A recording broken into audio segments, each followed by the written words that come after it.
A sarcopenia, ela possui 3 estágios diagnósticos. Uma provável sarcopenia, a sarcopenia em si e uma sarcopenia severa.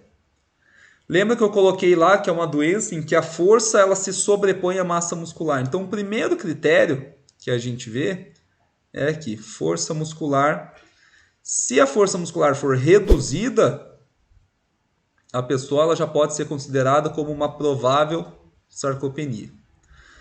Aí ela tem a força muscular reduzida e vai ser avaliado a massa muscular e também é reduzido.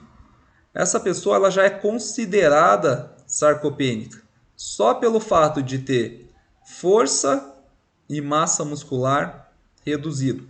Que, lembrem, né, nós vimos agora, são 2 critérios que o próprio processo de envelhecimento já reduz de uma maneira natural. E a sarcopenia severa, né, o grau mais avançado da sarcopenia, é quando a pessoa ela possui força muscular reduzida, massa muscular reduzida e o desempenho físico reduzido, ou a sua capacidade funcional reduzida. E agora pensem em vocês assim, né, principalmente o pessoal que trabalha com idoso ou que tem contato com idosos, né, em casa mesmo.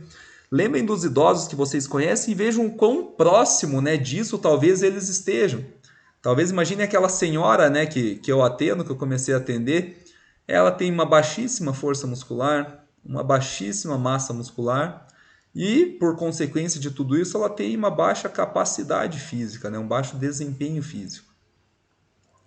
Mas qual é a parte, né, se podemos dizer, uma parte boa de tudo isso? Vocês devem estar, né, se perguntando assim, nossa, Bruno, legal. É legal que critérios assim relacionados a questões músculo-esqueléticas determinam ou não uma doença. Isso é uma questão muito importante e mostra a importância, né, do exercício para combate, para prevenção e para controle dessa doença. Mas vocês devem estar se perguntando, mas como que é avaliado, né? Como eu sei que a força muscular ela está reduzida ou não? Como eu sei que a massa muscular ela está reduzida ou não? Com base em qual teste, com base em qual exame, onde é feito esse exame, como eu posso passar, né, pro idoso que eu atendo fazer? A parte boa de tudo isso é que para avaliar esses critérios aqui, nós, profissionais do exercício, nós conseguimos avaliar de uma maneira fácil, barata e rápida. Todos esses critérios. Nós conseguimos ver em uma avaliação física de 10 minutos se o idoso que a gente vai atender ele é sarcopênico, se ele tem uma provável sarcopenia ou se ele tem uma sarcopenia severa. Tá? Então, todas essas avaliações e a maneira de como identificar isso aqui, eu vou mostrar tudo isso aqui na aula de amanhã, que vai ser só sobre avaliação física. Mas vejam o quão importante é você chegar numa avaliação física com o idoso, que obviamente, né, com certeza não vai saber o que é sarcopenia, você fazer uma avaliação e dar um feedback, né, quanto a isso. Falar assim, você provavelmente possui uma doença musculoesquelética que pode causar alterações muito importantes, como aumento do risco de queda, de fratura, de incapacidade e de mortalidade.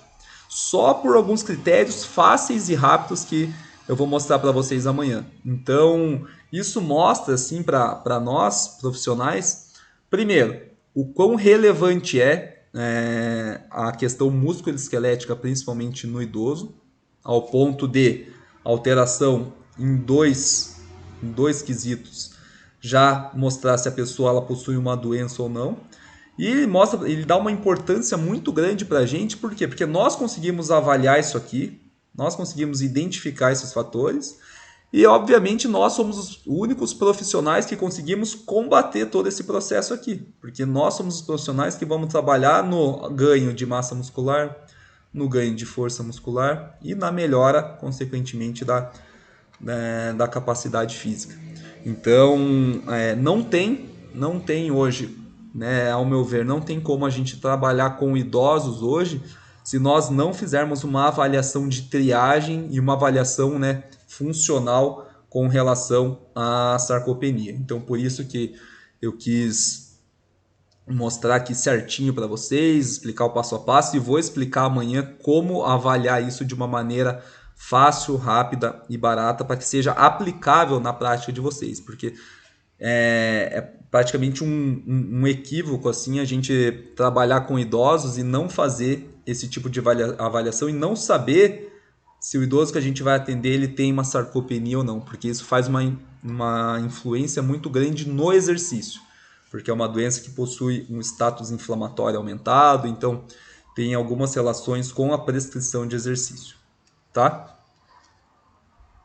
Aí, além de tudo isso, né, além de todos esses malefícios que eu falei do processo do envelhecimento como um todo, então das alterações musculoesqueléticas, do problema que é a sarcopenia, né, enquanto uma doença relacionada a fatores musculoesqueléticos, além de tudo isso, o problema ele pode ainda ser maior, porque ainda nós estamos falando, né, nós falamos só de músculo, mas ainda a gente não falou de osso. Então, ao longo do tempo, o que acontece com os ossos? Eles têm uma redução de densidade mineral, uma redução da densidade mineral óssea. Isso faz com que um osso que era assim, ele vá se tornando talvez um pouco mais poroso, um pouco mais fraco, podemos dizer assim. E por que que esse processo, né, ele acontece? Porque o osso ele faz um processo, né, aqui, deixa eu ver se estão vendo bem essa imagem, ele faz um processo de remodelamento ósseo. Então, basicamente, o que o osso faz? O osteoclasto, que é esse aqui, ele elimina um osso velho para que o osteoblasto construa, né, teoricamente, um osso mais novo. Então, um remodelamento ósseo. O que acontece com o passar do tempo? Com o passar dos anos, este osteoclasto aqui ele vai tirando o osso velho, só que o osteoblasto ele não consegue repor uma grande quantidade de osso novo. Então ele vai perdendo essa capacidade ao longo do tempo, o que vai fazendo com que o osso ele vá ficando cada vez mais fraco, cada vez com menos densidade mineral. Então esse é um processo que ocorre ao longo do tempo. E esse processo que ocorre ao longo do tempo, essa perda da densidade mineral óssea, ela pode levar a uma outra doença, a um outro fator que é bem importante, que é a osteoporose. Então, a osteoporose justamente é uma perda acentuada dessa densidade mineral óssea. Então, como a gente pode ver, por exemplo, aqui no osso do fêmur, né? A diferença assim, ilustrativa de um osso normal para um osso mais poroso, para um osso com uma menor densidade mineral.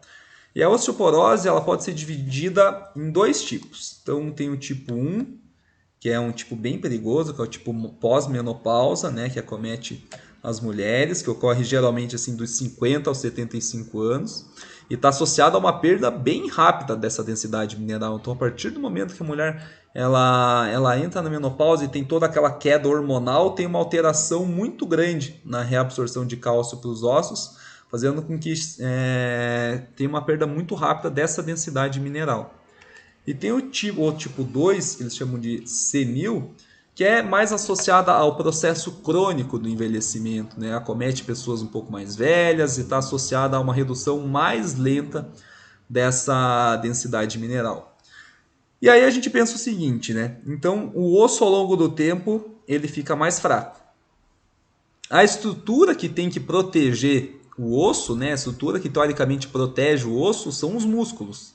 Mas os músculos também ao longo do tempo, então eles também ficam mais fracos.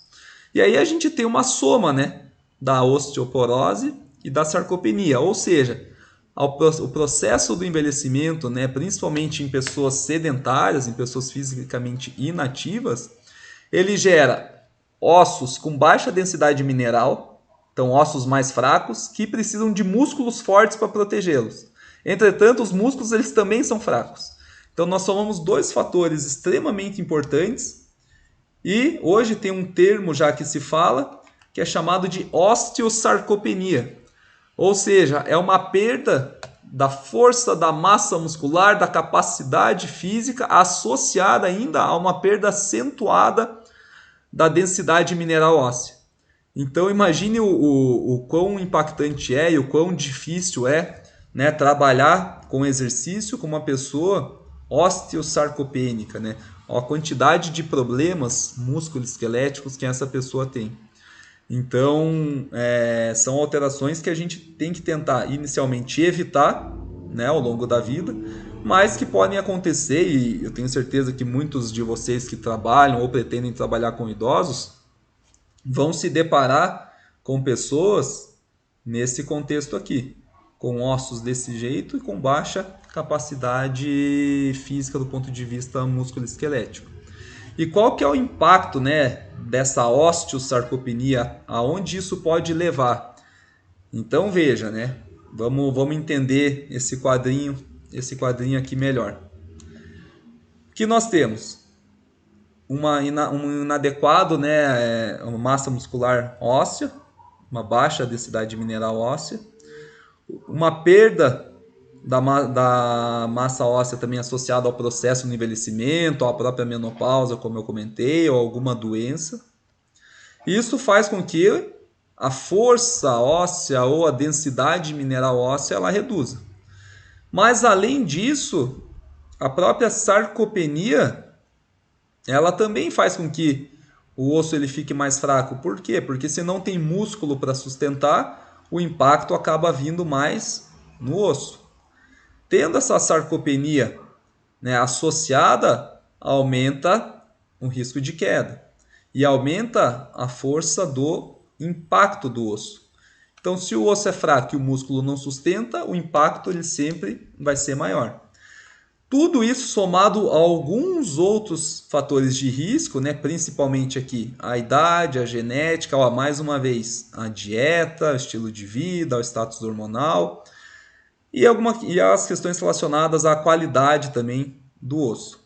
Mas veja aqui principalmente, então, a sarcopenia, a perda de força e massa muscular e ou função, né, que são os critérios aqui da sarcopenia, associada a uma baixa densidade mineral óssea, muito provavelmente, com quase toda a certeza do mundo, vai levar o idoso a sofrer uma fratura.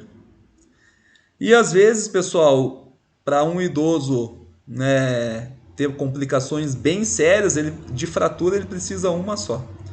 Então, para ele sair de um estado de independência funcional para um estado de totalmente acamado ou mortalidade, às vezes uma fratura que separa tudo isso. Em idosos com osteoporose, 1 a cada 3 mulheres vai sofrer uma fratura.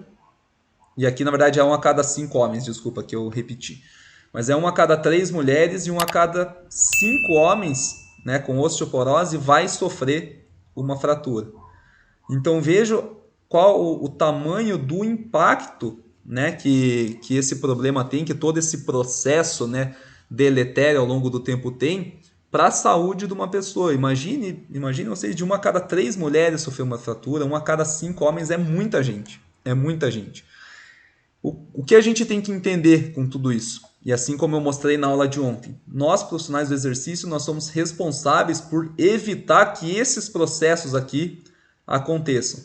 Ou evitar, ou pelo menos minimizar a chance ou reduzir a chance que isso aconteça. Fazendo o quê? Tentando melhorar as questões envolvidas na sarcopenia, tentando melhorar as questões envolvidas com a baixa densidade mineral óssea. O nosso papel, e a gente precisa entender isso, é tentar vir contra todo esse processo.